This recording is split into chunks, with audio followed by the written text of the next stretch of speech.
morning, students. Now here we are also discuss about the unit issue of shares for BCom part second semester third. Now we are also discuss procedure for raising the fund through the equity. Then first of all, issue of prospectus, inviting the application for the shares from the public. म्हणजे आपण या ठिकाणी procedure for rising the fund through the equity, म्हणजे equity shares विकून कशा पद्धतीने या ठिकाणी फंड्स ॲक्वायर केला जाईल किंवा फंड कलेक्ट केला जाईल याचा या ठिकाणी अभ्यास करणार आहोत. मग त्यामध्ये issue of prospectus, inviting the applications for the shares from the public. म्हणजे इथं पहिल्यांदा या ठिकाणी एक गोष्ट लक्षात घ्या की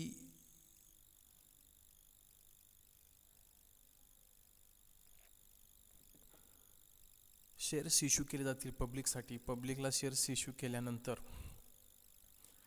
पुढचं होईल या ठिकाणी पार्ट आहे फुल subscription, that is application received for all issued shares. It is called as the full subscription. म्हणजे या ठिकाणी सर्वच्या सर्व शेअर्सना ॲप्लिकेशन रिसिव्ह झाले तर ते फुल सबस्क्रिप्शन झालं. अंडर सबस्क्रिप्शन म्हणजे application received are less than the share issued. म्हणजे शेअर्स इश्यूडपेक्षा जर या ठिकाणी कमी ॲप्लिकेशन प्राप्त झाले तर अंडर सबस्क्रिप्शन. ओव्हर सबस्क्रिप्शन म्हणजे application received are more than the share issued. म्हणजे जेवढे शेअर्स इश्यू केले असतील त्याच्यापेक्षा जास्त जर ॲप्लिकेशन या ठिकाणी रिसिव्ड झाले तर it is also called as the share over subscription. Then minimum subscription received किंवा मिनिमम सबस्क्रिप्शन नॉट रिसिव्ड. म्हणजे या ठिकाणी मिनिमम सबस्क्रिप्शन रिसिव्ड मग त्यामध्ये directors make the allotment for the shares applied. म्हणजेच या ठिकाणी काय केलं जातं, डायरेक्टर्स असतील ते डायरेक्टर्स काय करतात या ठिकाणी तुमचं अंडर सबस्क्रिप्शन असेल, under subscription that is application received are less than the shares, त्यामध्ये minimum subscription received the directors to make the allotment shares applied म्हणजे allotment money received and further calls made and calls money received. Minimum subscription not received, जर minimum subscription not received झालं असेल तर all application मनी returned. ह्या या ठिकाणी technical point आहे. म्हणजे मिनिमम जेवढे काय सबस्क्रिप्शन असायला पाहिजेत कंपनीला तेवढे जर सबस्क्रिप्शन रिसिव्ड झाले नसतील तर all application money return to that particular shareholders. त्यानंतर मिनिमम सबस्क्रिप्शन रिसिव्ड झालं असेल तर डायरेक्टर जे असतील कंपनीचे ते काय करतात या ठिकाणी शेअर अलॉट करतात आणि अलॉटमेंट मनी असेल ते मनी या ठिकाणी रिसिव्ड करतात आणि त्यानंतर मग कॉल मेड असेल किंवा ऑल कॉलची मनी जी असेल ते मनी या ठिकाणी परत मागू शकतात. परंतु मिनिमम सबस्क्रिप्शन जर अंडर सबस्क्रिप्शनमध्ये रिसिव्ड झालं नाही तर त्याचे या ठिकाणी ॲप्लिकेशनचे पैसे परत केले जातील. त्यानंतर ओव्हर सबस्क्रिप्शनच्या बाबतीमध्ये काय केलं जाईल तर प्रो रेटा allotment made by the directors. म्हणजे या ठिकाणी एकाच भागधारकाला जास्त शेअर न देता ते प्रो रेटा बेसिसनुसार ते या ठिकाणी त्याचं अलॉटमेंट होईल आणि त्यानंतर अलॉटमेंट मनी रिसिव्ड आणि त्यानंतर further calls made all money received. Then we are also discuss here the share issued at face value, share issued for the cash, share issued at premium. Then securities premium account is credited with the entry of share capital account. म्हणजे as per the section 53 of companies act A company cannot issue the shares at discount. आपण previous लेक्चरला या ठिकाणी discussion केलं होतं. त्यानंतर next point आहे म्हणजे funds provided by the owners into a business are recorded as or are termed as the capital. म्हणजे ओनरनं बिझनेसला दिलेला जो काही फंड असेल, पैसे असतील, त्याला आपण या ठिकाणी कॅपिटल म्हणून ट्रीट करतो. त्यानंतर capital of the businesses is depend upon the businesses organisation, form of businesses organisation. मग त्याचे फॉर्म कुठले आहेत तर proprietors provides a capital in a sole proprietorship businesses. In case of partnership, there is more than one proprietor called as the partners. The partners introduce capital in a partnership firm as the maximum number of members in a partnership firm is restricted and therefore only limited capital can be provided by in such form of the business. म्हणजेच moreover the liability of the proprietors is unlimited in case of non corporate business namely the sole proprietorships and partnership. म्हणजे आपण माहिती आहे की भागीदारी संस्था असेल किंवा सोल प्रोप्रायटर्स असेल त्याच्यामध्ये त्यांची लायबिलिटी ही अनलिमिटेड असेल आणि त्यांचं कॅपिटल देण्याची जी काही लिमिटेशन असेल ती लिमिटेशन या ठिकाणी आपल्याला दिसून येते. जे capital funding process is different type of the form of the business organisation, म्हणजे वेगवेगळ्या प्रकारच्या ठिकाणी जे काय बिझनेस असेल त्यांचं असणारं जे काय कॅपिटल असेल ते कॅपिटल वेगवेगळ्या प्रकारचं असू शकतं. कॅपिटल म्हणण्यापेक्षा त्यांनी जे काही दिलेलं कॅपिटल असेल त्याच्यानुसार त्याचं ओनरशिप असेल किंवा टाईप ऑफ कॅपिटल असेल किंवा लायबिलिटी ऑफ ओनर्स असेल, या दृष्टिकोनातून आपण विचार करतोय. बिझनेसेस ऑर्गनायझेशन त्यामध्ये सोल प्रोप्रायटरशिप म्हणजे proprietor he alone is the owner of businesses. Type of capital त्यामध्ये कॅपिटल येईल आणि liability of owner is unlimited. Then partnership firms, ownership कुणाकडे असेल त्याची मालकी असेल ते पार्टनर्सकडं. टाईप ऑफ कॅपिटल काय येणार आहे तर पार्टनर्स कॅपिटल येईल, परंतु लायबिलिटी असेल ती लायबिलिटी ऑफ द ओनर्स म्हणजे पार्टनर्स लायबिलिटी काय असणार आहे अनलिमिटेड असेल. परंतु कंपनीच्या बाबतीमध्ये ओनरशिप कुणाकडे असेल equity shareholders. Type of capital आपण काय म्हणणार शेअर कॅपिटल आणि liability of the owners limited to issue price of the shares held. त्याच्या या ठिकाणी लायबिलिटी असेल ते लायबिलिटी ही लिमिटेड असते. म्हणजे with the oneness of industrial revolutions. Then आपल्याला माहीत आहे की requirement of the capital investment new त्यामध्ये या ठिकाणी हे झालेलं आहे. म्हणजे इंडस्ट्रियल रिव्हॉल्युशन झाल्यानंतर प्रामुख्याने या ठिकाणी काय झालं तर प्रामुख्यानं त्या ठिकाणी मोठ्या प्रमाणात भांडवलाची गरज भासू लागली आणि तिथपासूनच मग शेअर्स कॅपिटल असेल ते शेअर कॅपिटल वगैरे हे सर्व टर्म आपण या ठिकाणी बघितलेले आहेत. अथॉराइज्ड कॅपिटल, इश्यूड कॅपिटल हा पॉईंटसुद्धा आपण या ठिकाणी बघितलेला आहे. म्हणजे share capital of the company is divided in to the different categories. त्यामध्ये authorised share capital it is also called as the nominal capital. A company estimates its maximum capital requirement. This amount of the capital mentioned into the capital clause of the memorandum of associations registers with the registrar of the companies. म्हणजे कंपनीचा जो काय registrar असेल त्या रजिस्ट्रारकडं capital क्लॉजमध्ये memorandum of असोसिएशनमध्ये ह्याची या ठिकाणी amount असेल त्या अमाऊंट या ठिकाणी आपल्याला पाहावयास मिळते. Then inputs a limit of the amount of capital which a company is authorized to raise during the lifetime. जी कंपनी या ठिकाणी ते त्यांच्या लाईफटाईमपर्यंत ते या ठिकाणी अमाऊंट असेल त्या अमाऊंट या ठिकाणी ती कॅपिटलची गोळा करू शकते. Particular limit to the authorised capital म्हणजे अथॉराइज्ड कॅपिटल असेल तेवढे या ठिकाणी मर्यादा ही कंपनीला या ठिकाणी असू शकते. Issued capital, a company need to issue total authorized capital whenever the portion of such share capital it is also called as the issued capital. म्हणजे अथॉराइज कॅपिटलपैकी काही पोर्शन किंवा काही शेअर्स जर या ठिकाणी इश्यूड केले असतील तर such types of the shares it is also called as the issued capital. त्यामध्ये issued capital means the includes the nominal value of the shares issued by the company. त्यामध्ये कॅश असेल, consideration other than cash, promoters of a company असेल किंवा other असेल. म्हणजे it is also known as the balance sheet at a nominal value. मग remaining portion of the unauthorised capital it is also which not issued either in cash or consideration may be termed as unissued capital. It is not shown into the balance sheet. Then subscribed capital, it is a part of the issued share capital. We are also studied into the previous lecture in detail. Then here we are also discuss about the reserve share capital. As per the section 65 of the Companies Act 2013, a company may decide by passing a resolution that a certain portion of its subscribed uncalled capital should not be called except in winding up of the company. That means the portion of the uncalled up capital which a company has decided calls only in case of liquidation of the company, it is called reserve capital. त्यालाच काय म्हणतो आपण reserve capital. म्हणजे जिथं जे काय uncalled up capital असेल ते अनकॉल्ड अप कॅपिटल कंपनीनं त्याचे पैसे न मागवता ते तसंच या ठिकाणी जर ठेवलं तर त्याला या ठिकाणी काय म्हणतो आपण रिझर्व कॅपिटल म्हणतो. म्हणजेच काय the company has been reserve that particular capital. म्हणजे ते कंपनीनं जे काही शेअर्स इश्यू केले असतील त्यापैकी जे काही पैसे राहिले असतील मागवायचे ते जर मागवले नसतील तर या ठिकाणी ते या ठिकाणी त्याला आपण म्हणू शकतो रिझर्व कॅपिटल. त्यानंतर आता reserve capital is the different from the capital reserve.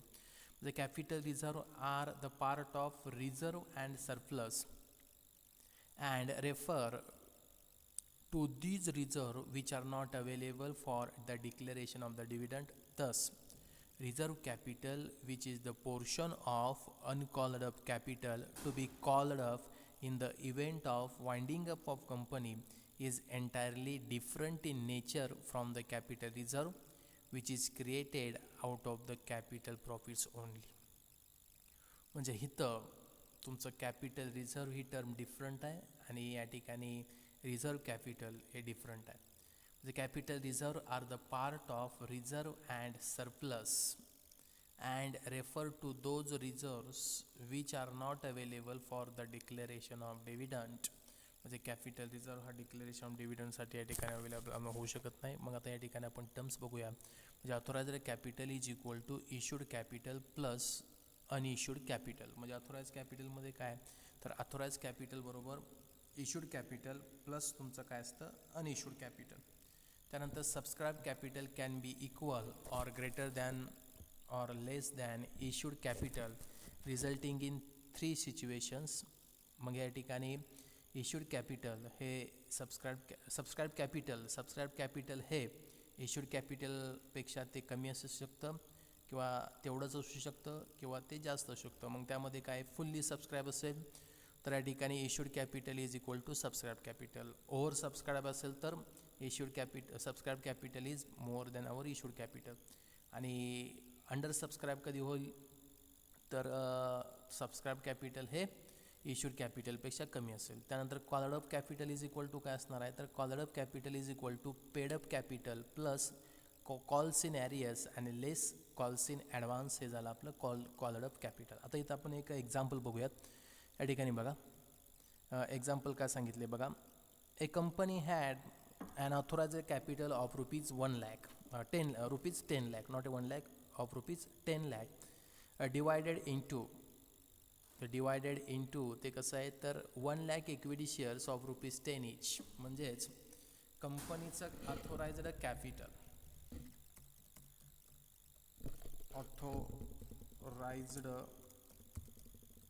Capital of the company, authorised capital of the company किती आहे रुपीज 10 lakh काय divided into 1 lakh shares of rupees 10 each. म्हणजे या ठिकाणी कंपनीचं ऑथोराइज्ड कॅपिटल आहे 10 lakh divided into 1 lakh equity shares of rupees 10 each. It decided issues 6,000 shares for subscription and received application for 70,000 shares. म्हणजे या ठिकाणी काय इश्यू किती केले तर 1 lakh पैकी issued shares is only 60,000. Then application received 70,000 shares. Application received 70,000 shares. बघा इथं ॲप्लिकेशन रिसिव्ड्स फॉर 70,000 शेअर्स म्हणजे it is allotted 60,000 shares and rejected the remaining application. म्हणजे या ठिकाणी काय केलं जाईल तर 60,000 शेअर्स काय केले जातील अलॉट केले जातील. अलॉटमेंट ज्याला म्हणतो आपण ते अलॉटमेंट किंवा दिले जातील. ॲक्च्युअलमध्ये ॲप्लिकेशन रिसिव्ड किती झालं आहे तर 70,000 शेअर्ससाठी, परंतु इश्यूडचं लिमिट किती आहे 60,000. म्हणजे या ठिकाणी 60,000 शेअर्स काय केले जातील अलॉट केले जातील. Remaining where applications are also rejected. म्हणजे अप टू 31 मार्च 2020 म्हणजे इट हॅज डिमांडेड म्हणजे 31/3/2020ला it has demanded or called up ₹9 per share. म्हणजे 31/3/2000 आपल्याला दिसतंय की कंपनीनं कॉल्ड अप अमाऊंट किती आहे ₹9 पर शेअर. म्हणजे all the share holders have duly paid the amount called except 1 share holders. म्हणजे इथं काय सांगितले आपल्याला तर कंपनीनं called up amount 31/3/2020 31 March 2020 a company has called up ₹9 per share. म्हणजे एका शेअरची फेस व्हॅल्यू किती आहे, 10 रुपये आहे. 10 रुपयापैकी त्यांनी 9 रुपये काय केलेले आहेत, मागवलेले आहेत. म्हणजे कॉल्ड अप अमाऊंट किती आहे, 9 रुपीज. त्यामध्ये पुढं काय सांगितलं बघा, all the share holders have duly paid the amount called up except म्हणजे काय, सोडून 1 share holders holding 5000 shares who has paid only ₹7 per share. म्हणजेच काय झालं या ठिकाणी, तर एक शेअर होल्डर असा आहे की त्यानं काय केलेलं आहे, तर 5000 शेअर्स होल्ड केलेले आहेत. म्हणजे काय, 5000 shares hold by one shareholders they paid only ₹7 they paid only ₹7 per share they paid only ₹7 per share. म्हणजे रिमेनिंग इथे किती आहे, remaining is ₹2 per share, remaining is ₹2 per share. म्हणजे 9 रुपीज मायनस 7 रुपीज केलं की इज इक्वल टू किती येतं आहे, 2 रुपीज. म्हणजे काय, त्यानं अनपेड आहे. मग आता इथं हे काय सांगितलं आहे, prepare a balance sheet assuming there are no other details. म्हणजे या ठिकाणी ज्यावरच्या इन्फॉर्मेशनवरून आपणाला बॅलन्स शीट तयार करा असं या ठिकाणी सांगितलेलं आहे. म्हणजे there is no any other information. मग आता इथं सोल्युशनमध्ये कसं करणार आपण बघा, तर शेअर होल्डर्स कॅपिटल किती आहे, 5,30,000 आणि कॅश इक्विवॅलन्स किती आलं, 5,30,000. म्हणजे liability is equal to assets, आता इथं या ठिकाणी एक गोष्ट लक्षात घ्या, इथं अजून काय केलं आहे, तर there is no any other liabilities and there is no any other asset. फक्त आपण विचार केला शेअर कॅपिटल आणि कॅश अँड कॅश इक्विवलेंट. म्हणजे शेअर कॅपिटल हे काय झालं, is the liability of a company, and cash इक्विवलेंट्स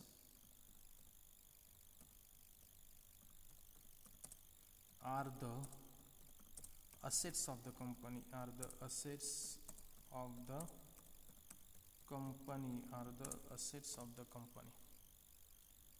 मग आता इथं शेअर कॅपिटल या ठिकाणी आपल्याला काय करावं लागेल बघा, अमाऊंट काढत असताना 5,30,000 कसं आलं ते या ठिकाणी आपल्याला पाहावं लागेल. मग त्याच्यासाठी या ठिकाणी आपल्याला खाली दिलेलं आहे नोट्स टू अकाउंट तयार करावं लागेल. नोट्स टू अकाउंटमध्ये काय आहे, तर या ठिकाणी संपूर्ण त्याचं या ठिकाणी आपल्याला ॲनालिसिस दिलेलं आहे. Equity share capital, authorise share capital किती आहे, 1 lakh equity shares of ₹10 each, amount आली 10 लाख. हे अथोराइज शेअर कॅपिटल क्लोज होईल. त्यानंतर इशूड शेअर कॅपिटल म्हणजे 1 लाख शेअरपैकी 60,000 शेअर्स इशूड केलेले आहेत. म्हणजे किती आलं, 60,000 इक्विटी शेअर्स ऑफ ₹10 इच, 60,000. त्यानंतर सबस्क्राइब्ड शेअर कॅपिटल किती आहे, तर या ठिकाणी सबस्क्रिप्शन काय, ओव्हर सबस्क्रिप्शन आहे. म्हणजे 60,000च या ठिकाणी आपल्याला काय करायचे आहेत, शेअर्स अलॉट करायचे आहेत. परंतु ॲप्लिकेशन आलेलं आहे किती, 70,000 शेअरसाठी. म्हणजे आपण 60,000 अलॉट करू शकतो. म्हणजे कंपनी 60,000 इक्विटी शेअर अलॉट करू शकते. म्हणजे इथं सबस्क्राइब्ड शेअर कॅपिटल किती आलं, 6 लाख. म्हणजे 60,000 इक्विटी शेअर्स ऑफ ₹10 इच. त्यानंतर सबस्क्राईब केल्यानंतर called up and paid up share capital. म्हणजे काय, कंपनीनं called up and paid up share capital. मग कॉल्ड अप किती आहे, तर 60,000 equity shares of ₹10 each, ₹9 called up. म्हणजे 10 रुपये शेअरची फेस व्हॅल्यू आहे, परंतु कॉल्ड अप किती केले आहेत, 9 रुपीज. म्हणजे 60,000 इंटू 9 म्हणजे किती आलं, 5,40,000 less called unpaid on 5,000 shares at the rate ₹2 per share. म्हणजे काय, जे कॉल्स मागवले होते त्यापैकी एक भागधारक असा आहे की ज्यानं 5,000 शेअर्स त्या कंपनीचे घेतलेले आहेत, त्यानं फक्त 7 रुपये प्रमाणच काय केलेले आहेत, पैसे दिलेले आहेत. जे आपण कंपनीनं मागवले किती होते, 9 रुपये, त्यापैकी त्यांनी दिलेत किती, 7 रुपये प्रमाणं. म्हणजेच या ठिकाणी कॉल्स अनपेड 5,000 इंटू ₹2 म्हणजे किती आलं, ते 10,000 आलं. म्हणजे 5,40,000 आपल्याला मिळायला पाहिजे होते, ॲक्च्युअलमध्ये मिळाले किती, 5,30,000. म्हणजे शेअर कॅपिटल किती झालं, 5,30,000 आणि कॅश अँड कॅश इक्विवॅलंट्स हे किती मिळालं आपल्याला 5,30,000 म्हणजे 5,30,000चं शेअर कॅपिटल आणि इकडं कॅश अँड बँक इक्विवॅलंट्स किती झालं 5,30,000 म्हणजे it is clear from the above that details of authorised issued subscribed capital are given in to the notes to accounts but are not counted म्हणजे it is only paid up capital, that is the portion of the issued capital which is subscribed by the shareholders, which is taken into the account while totaling the liabilities side of the balance sheet. म्हणजे इथं authorise capital, issued capital, subscribe capital हे आपण notes to अकाउंटमध्ये दाखवतोय, परंतु balance शीटच्या liability साईडला या ठिकाणी दाखवत असताना जेवढं आपल्या या ठिकाणी called up and paid up capital असेल ते या ठिकाणी इथं दाखवलं जाईल, कारण त्याचा या ठिकाणी इफेक्ट हा कॅशवर होत असतो. म्हणून आता या ठिकाणी 5,30,000चं शेअर कॅपिटल बॅलन्स शीटला आपण वर दाखवलेलं आहे. म्हणजे share holders fund, equities and liabilities, त्यामध्ये share holders fund, share capital total 5,30,000 आणि करंट असेट साईडला करंट असेटमध्ये कॅश आणि कॅश इक्विवॅलंट्स, मग तिथं बँक अकाउंट असेल समथिंग दॅट, त्याची टोटल 5,30,000 म्हणजे असेट साईड जेवढी असेल तेवढीच तुमची liability, equities and liabilities side असेल. आता आय थिंक सो या पद्धतीनं याचं ट्रीटमेंट हे बॅलन्स शीटला या ठिकाणी शेअर कॅपिटलचं होईल. आय थिंक सो हे सर्व पॉईंट्स तुमच्या लक्षात आले असतील. आता या ठिकाणी नेक्स्ट पॉईंट काय येतो बघा. आता how to treated our share capitals in to the balance sheet, याचा या ठिकाणी आपण अभ्यास केला. म्हणजे इथं दाखवताना आपण फक्त काय केलं तर जे काय तुमचं कॉलड अप शेअर कॅपिटल असेल त्यामधलं जे काय uncalled up and paid up, it is also the most important paid up जे असेल, अनपेड असेल म्हणजे पेडअप असेल ते आपण विचारात घेणार, जे अनपेड असेल ते आपण काय करणार मायनस करणार, आणि तेवढंच या ठिकाणी शेअर कॅपिटल असेल ते शेअर कॅपिटल हे या ठिकाणी आपण ते दाखवू शकतो. म्हणजे अशा पद्धतीनं या ठिकाणी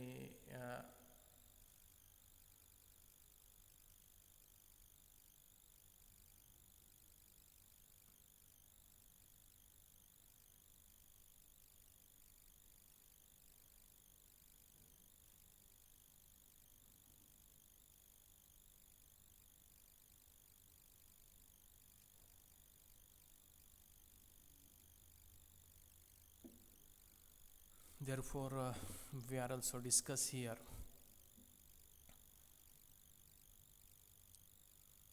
how to treated, how to show our share capital into the balance sheet, and how the company are also collect the cash and funds for the purpose of doing their business. We are also studied here. म्हणजे इथं आपण आता या ठिकाणी ते पाहिलेलं आहे. म्हणजे अशा पद्धतीनं आपण या ठिकाणी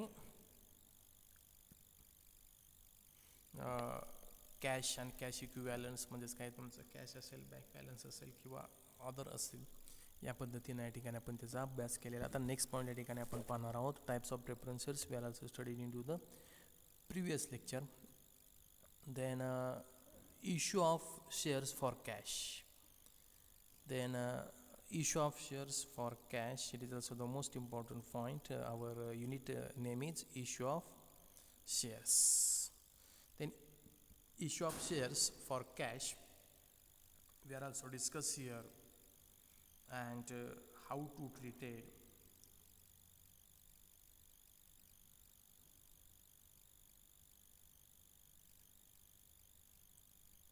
How to issue the shares.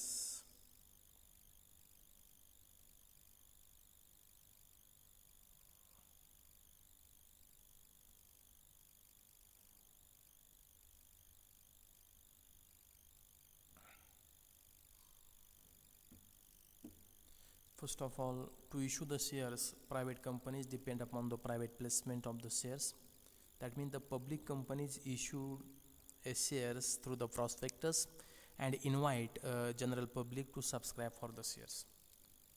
To discuss the accounting treatment, we shall concentrate on public companies who invite general public to subscribe for the equity shares. That means the similar accounting treatment is applicable in other cases. However, for the journal entries in case of the issue of the preference shares, the word equity shares is replaced with the preference shares. म्हणजे journal entry करत असताना same journal entry आहेत, फक्त आपण equity शेअरच्या ऐवजी आपण काय करायचं या ठिकाणी प्रेफरन्स शेअर्स या ठिकाणी फक्त म्हणायचं.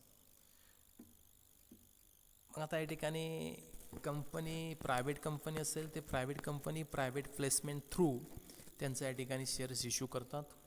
म्हणजे प्रायव्हेट प्लेसमेंट हे या ठिकाणी प्रायव्हेट कंपनीजना शेअर इश्यू करण्यासाठी या ठिकाणी आवश्यक आहे. परंतु पब्लिक कंपनीज असतील ते पब्लिक कंपनी त्यांचं प्रॉस्पेक्टस असतील ते प्रॉस्पेक्टस थ्रू हे शेअर्स इश्यू करू शकतात. आता या ठिकाणी अकाउंटिंग ट्रीटमेंट कशा पद्धतीचं असेल त्याचा आपण या ठिकाणी अभ्यास करणार आहोत. म्हणजे a public company issues a prospectus inviting the general public to subscribe for its shares. म्हणजे पब्लिक कंपनी असेल ती पब्लिक कंपनी त्या कंपनीचं प्रॉस्पेक्ट इश्यू करून जनरल पब्लिकला एक आयडिया देतात की या कंपनीचे शेअर्स इश्यू झालेले आहेत, तुम्ही सबस्क्राईब करा. म्हणजे अशा पद्धतीचं एक प्रॉस्पेक्टस या पद्धतीनं असते. म्हणजे on the basis of prospectus applications are deposited in a scheduled bank by the interested parties along with the amount of payable at the time of the application in cash. मग त्यावेळेस काय होतं तर या ठिकाणी पब्लिक कंपनीचे shares खरेदी करत असताना एक शेड्यूल बँक असेल, त्या शेड्यूल बँकमध्ये जे इंटरेस्टेड पब्लिक असतील, इंटरेस्टेड पार्टीज असतील ते त्यांचं ॲप्लिकेशन बरोबर जेवढी कॅश सांगितली असेल ती तेवढी कॅश पे करून हे या ठिकाणी शेअर्स खरेदी करून घेऊ शकतात. म्हणजेच first instalment paid along with application it is called as the application money. म्हणजे त्या ठिकाणी ॲप्लिकेशन मनी बरोबर जो फर्स्ट इन्स्टॉलमेंट भरला जाईल, पैसे भरले जातील, त्यालाच काय म्हणतो आपण ॲप्लिकेशन मनी. म्हणजे first instalment paid along with application it is called as the application money. म्हणजे as per the section 39 of the companies act 2013 application money must be at least 5% of the nominal value of the shares. मग आता nominal value of the shares म्हणजे नेमकं काय, तर इथं या ठिकाणी 10 रुपये शेअरची किंमत आहे. म्हणजे ₹10 is the price of that particular shares. ₹10 he nominal value किती आहे, ₹10 असेल तर ₹10च्या 5% ॲटलिस्ट 5%. म्हणजे ₹10च्या 5% म्हणजे किती येणार आहे, 50 पैसे. ₹10च्या 5% म्हणजे 50% आलं. 10% म्हणजे ₹1 आणि 5% मीन्स आपण ह्या ठिकाणी थोडंसं वेगळा विचार करूयात. ₹100. ₹100 is the face value or nominal value of the shares. त्याच्या 5% म्हणजे काय, ₹5 are also paid by the particular shareholders, particular parties at the time of the application sent to that particular company. म्हणजे ॲप्लिकेशन बरोबर application घेतल्याबरोबर त्या कंपनीकडं 5 रुपये या ठिकाणी भरावे लागतील. म्हणजे ₹100चं जर फेस व्हॅल्यू शेअरची असेल तर at least 5% is the application money. इथे एक पॉईंट बघूयात आपण. Application money after the closing date of the issue, the last date of the filling application, a company decides about the allotment of shares in consultation with SEBI's and stock exchange concern. म्हणजे या ठिकाणी ॲप्लिकेशनचं या ठिकाणी जे काही filling of ॲप्लिकेशनची last date संपल्यानंतर जे अलॉटमेंट ऑफ शेअर्स असेल ते शेअर हे कन्सल्टेशन म्हणजे सेबी बरोबर सल्लामसलत करून या ठिकाणी ते अलॉटमेंट करण्याचा या ठिकाणी कंपनी विचार करू शकते. According to the companies act 2013 a company cannot proceed to allot shares unless the minimum subscription is received by the company. म्हणजे इथं आपण वर बघितलं होतं की मिनिमम सबस्क्रिप्शन म्हणजे कमीत कमी तेवढे तरी शेअर्स काय झाले पाहिजे त्या ठिकाणी भागधारकांनी ते सबस्क्राईब केले असले पाहिजे तर सेबी काय करते, अलॉटमेंटची या ठिकाणी परमिशन देऊ शकते. याच्या पाठीमागचं रिझन काय, तर त्या कंपनीचे शेअर्स असतील ते शेअर्स जर पब्लिकनं जर घेतले नाहीत, त्याला जर मागणीच नसेल तर साहजिकच या ठिकाणी सेबी असेल ते सेबी या ठिकाणी ॲप्लिकेशनचे मनी हे ॲप्लिकेशन बरोबर जे काय कलेक्ट झालेले पैसे असतील ते परत करण्यास सांगू शकते. वर आपण या ठिकाणी बघितलेलं आहे. मग आता minimum subscription. A public limited company cannot make any instalment of shares unless the amount of minimum subscription stated in the prospect has been subscribed and the sum payable as application money of such shares has been paid to received by the company. The amount of minimum subscription is to be disclosed into the prospectus by the board of directors taking into the account of the following. म्हणजे या ठिकाणी board of director असेल ते board of directors, या ठिकाणी minimum subscription असेल ते minimum सबस्क्रिप्शनची amount असेल ते डिस्क्लोज केली जाते प्रॉस्पेक्टसमध्ये. मग बोर्ड ऑफ डायरेक्टर्सला ते मिनिमम सबस्क्रिप्शन ठरवत असताना खालील पॉईंट या ठिकाणी विचारात घ्यावं लागतात. त्यामध्ये कुठला आहे तर preliminary expenses of the company, commission payable on issue of shares, cost of fixed asset purchased or to be purchased, working capital requirement of the company, any other expenditure for the day-to-day of the operation of the businesses. म्हणजे as per the guidelines of the SEBI's, the minimum subscription is to be received is an issue shall not be less than the 90% of the offer through the document. म्हणजे या ठिकाणी तो point आहे, तो काय या ठिकाणी आपल्याला एवढा महत्त्वाचा नाही, परंतु त्याच्यासाठी जे काय दिलेले रूल्स अँड रेग्युलेशन्स असतील ते सेबीचे रूल्स अँड रेग्युलेशन्स फॉलो करावं लागतात. म्हणजे इथं काय सांगितलेलं आहे बघा, minimum number of specified securities as prescribe by the securities contracts regulation rule 1957. म्हणजे if the company does not receive the minimum subscription of 90% of the issue, all application money received shall be refunded to the applications but not later than, म्हणजे 15 days of the closure of the issue in case of the non-underwriting issue, 70 days of the closure of the issue. Then the case of underwriting issue, the minimum subscription including defaultment obligation paid by the underwriters is not received with 60 days. त्यामध्ये या ठिकाणी underwriting concept पुढे आपण पाहणार आहोत. The company reserves the right to reject the accept an application fully or partly. Successful applicants become shareholders of the company are to be required to pay the second installment, which is known as allotment money, and unsuccessful applicants get back their money. However, in case of delay of refunding the money, the company becomes liable to pay interest on the amount of refund. Then subsequently installment, if any, it will be known as the calls. Then as per the section 39 of the Companies Act 2013, application money must be at least 5% of the face value of the shares. म्हणजे मग सांगितल्याप्रमाणे 5% तरी असली पाहिजे application money. म्हणजे या ठिकाणी first instalment हा ॲप्लिकेशन मनीचा असेल, म्हणजे 100 रुपयाचा जर शेअरची फेस व्हॅल्यू असेल, नॉमिनल व्हॅल्यू असेल, त्याच्या 5% म्हणजे किती आलं, 5 रुपये आलं. म्हणजे as per the SEBI regulation, minimum application money to be paid by the application applicants along with the application money shall not be less than 25% of the issue price, according to the section 24 of the Companies Act. Then other matter related to that particular issue, transfer of securities will be administered by the SEBI and not by the company law board. The shares issue केल्यानंतर त्याच्यावर जे काही ॲडमिनिस्ट्रेशनची जबाबदारी असेल ती ॲडमिनिस्ट्रेशनची जबाबदारी ही सर्व कोणाची असेल तर या ठिकाणी stock exchange board of India यांची असेल. या ठिकाणी कंपनी लॉ बोर्ड असेल ते कंपनी लॉ बोर्डची असणार नाही. म्हणजे इथं या ठिकाणी काय सांगता येते तर इथं आपणाला सांगता येते की कंपनी असेल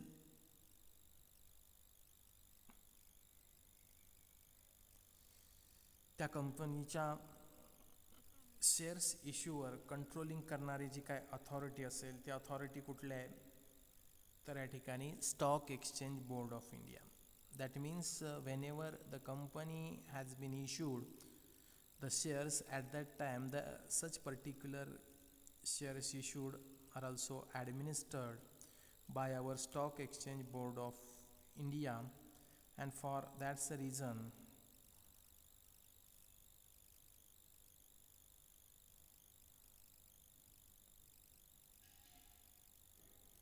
reason we are discuss here issue of the shares. Then we are also discuss the issue price of shares is generally issued by the company in installment, and these installments are known as under. म्हणजे हप्त्यामध्ये instalment म्हणजे काय हप्ता, म्हणजे एकदम रक्कम न भरता ती विशिष्ट हप्त्यामध्ये या ठिकाणी काय होईल त्या कंपनीला रिसिव्ड होईल. म्हणजे त्याचा या ठिकाणी तो इन्स्टॉलमेंट म्हणजे नेमकं काय, त्या इन्स्टॉलमेंटला नेमकं काय म्हटलं जातं याचा या ठिकाणी अभ्यास आपण या ठिकाणी करणार आहोत. मग या ठिकाणी बघा, तर या ठिकाणी आपल्याला first instalment that is called as the application money, म्हणजे पहिले जी काय रक्कम मिळेल त्या कंपनीला ती ॲप्लिकेशन बरोबर मिळेल, that is called as the application money. म्हणजे त्या कंपनीच्या शेअर्सला सबस्क्राईब केल्यानंतर ॲप्लिकेशन या ठिकाणी द्यावं लागेल. म्हणजे जसं की तुम्ही कॉलेजमध्ये ॲडमिशन घेताना प्रॉस्पेक्ट घेता. प्रॉस्पेक्ट घेतल्यानंतर म्हणजे ऑफलाईन असेल तर त्यावेळेस तुम्ही प्रॉस्पेक्ट घेता. प्रॉस्पेक्ट घेतल्यानंतर तुम्ही काय करता, ते प्रॉस्पेक्ट जमा करता. मग ते जमा करत असताना काही रक्कम तुम्हाला या ठिकाणी म्हणजे पावती वगैरे असेल ते समथिंग दॅट तो पॉईंट जाऊन द्या. परंतु शेअर्स या ठिकाणी ज्यावेळेस ते सबस्क्राईब करते त्यावेळेस त्या शेअरबरोबर फर्स्ट इन्स्टॉलमेंट म्हणून ॲप्लिकेशन भाडी या ठिकाणी द्यावं लागेल. सेकंड इन्स्टॉलमेंट असतं अलॉटमेंट मनी. म्हणजे ज्यांना या ठिकाणी शेअर्स अलॉट झाले असतील त्यांनी या ठिकाणी अलॉट झाल्याबरोबर त्यांनी पैसे हे कंपनीला दिले पाहिजेत. मग ते जे काही पैसे असतील त्याला आपण काय म्हणतो, अलॉटमेंट मनी. थर्ड इन्स्टॉलमेंट असेल फर्स्ट कॉल मनी. म्हणजे अलॉट झालेल्या भागधारकाकडून जी काय राहिलेली रक्कम असेल शेअरची त्यामधील पहिला कॉल या ठिकाणी कंपनी मागू शकते. फोर्थ इन्स्टॉलमेंट असेल second call money and so on. Second call money म्हणजे दुसरा या ठिकाणी कॉल म्हणजे दुसऱ्यांदा परत या ठिकाणी त्या भागधारकांना पैसे भरण्यास सांगतील. आणि लास्ट इन्स्टॉलमेंट फायनल कॉल मनी. आणि शेवटचं जे काही इन्स्टॉलमेंट असेल ते फायनल कॉल मनी. म्हणजे फर्स्ट, सेकंड, थर्ड, फोर्थ आणि लास्ट जे पाचव्या टप्प्यामध्ये काय येतं ते लास्ट इन्स्टॉलमेंट. म्हणजे ह्या 5 टप्प्यामध्ये या ठिकाणी कंपनी त्या भागधारकाकडून पैसे या ठिकाणी गोळा करू शकते. आता या ठिकाणी आपण पाहणार आहोत journal entries for issue of shares for cash. Journal entries for the issue of shares for cash. आता इथं जर्नल एंट्री पाहत असताना सर्वात महत्त्वाचा मुद्दा आहे. तर इथं या ठिकाणी पार्टीज कोण आहेत आणि कुणाच्या बुक्समध्ये आपण या ठिकाणी जर्नल एंट्री करतोय त्यानुसार मग त्याला डेबिट द्यायचं का क्रेडिट द्यायचं हे या ठिकाणी आपण पाहणार आहोत. मग आता याची प्रोसेस आपण या ठिकाणी बघितली. वर जे काय असेल आपण इन्स्टॉलमेंट बघितलं. हे इन्स्टॉलमेंट कशासाठी आपल्याला आवश्यक आहे, तर ज्यावेळेस प्रोसेसनं या ठिकाणी ते पैसे या ठिकाणी कंपनीला मिळतील, जसं ते ट्रान्झॅक्शन पूर्ण होईल तसं आपल्याला इकडं अकाउंटिंगमध्ये त्याचं रेकॉर्डिंग करावं लागेल. म्हणजेच या ठिकाणी पहिलं जे काय असेल ते पहिल्या या ठिकाणी आपण त्यामध्ये ह्याच्यामध्ये journal entries of issue of shares for cash हे पाहत असताना सर्वात महत्त्वाचा मुद्दा कुठला आहे, तर सर्वात महत्त्वाचा मुद्दा हा आहे की त्याच्यामध्ये आपणाला पार्टीज कोण इन्व्हॉल्व आहेत ते या ठिकाणी महत्त्वाचं असतं. म्हणजे which parties are also involve in to the particular transactions. मग आता इथं मी थोडंसं पार्टीज कोण आहेत तर या ठिकाणी आपण बघूयात. तर या ठिकाणी there are also the 2 parties are also involve in to the issue of shares. म्हणजे इश्यू ऑफ शेअर्समध्ये समजण्यासाठी आपण या ठिकाणी कन्सेप्ट क्लिअर होण्यासाठी 2 पार्टीज आपण घेतल्या. पहिली पार्टी कोण आहे, कंपनी, आणि दुसरी पार्टी कोण आहे, share holders. These are the 2 parties. मग आता या ठिकाणी शेअर्स इश्यू करणारे कोण आहेत, तर शेअर्स इश्यूड बाय कंपनी. आणि शेअर्स खरेदी करणारे कोण आहेत, तर शेअर्स बायर कोण आहेत, शेअर बायर कोणाला, शेअर होल्डर. म्हणजे इथं company received cash and share holders paid the cash. म्हणजे कॅशचा जर विचार केला, cash received by the company आणि भागधारक काय करेल, share holders paid the cash. That is clear. This points are also clear. म्हणजे ह्याच्यामुळं तुमच्या मनामध्ये कुठल्याही प्रकारचा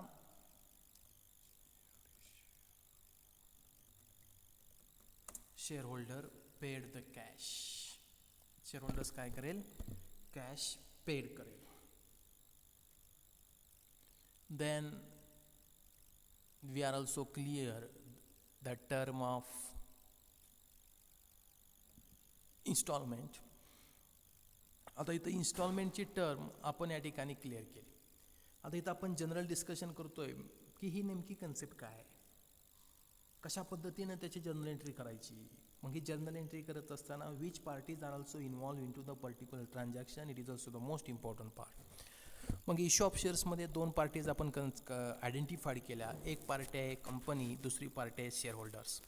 मग shares issued by the company shares issue करेल आणि शेअर बायर करणारे खरेदी करणारे कोण आहेत तर शेअर होल्डर्स आहेत. समजण्यासाठी कन्सेप्ट आपण ते इथं आपण पाहतोय. म्हणजे cash received by the company, कंपनीला कॅश मिळेल आणि शेअर होल्डर्स कॅश पेड करेल. म्हणजे हे झालं काय या ठिकाणी आपलं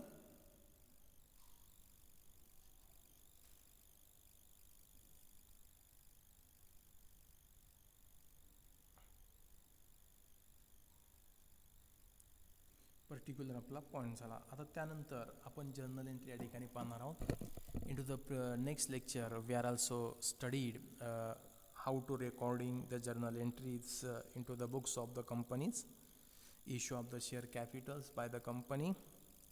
त्याचं रेकॉर्डिंग कसं करायचं, त्याच्या जर्नल एंट्री कुठल्या आहेत, ते झाल्यानंतर मग त्याचं या ठिकाणी आपण या ठिकाणी त्याचा प्रॉब्लेम ओव्हर सबस्क्रिप्शनचं फुल सबस्क्रिप्शनचं ते या ठिकाणी पाहणार आहोत.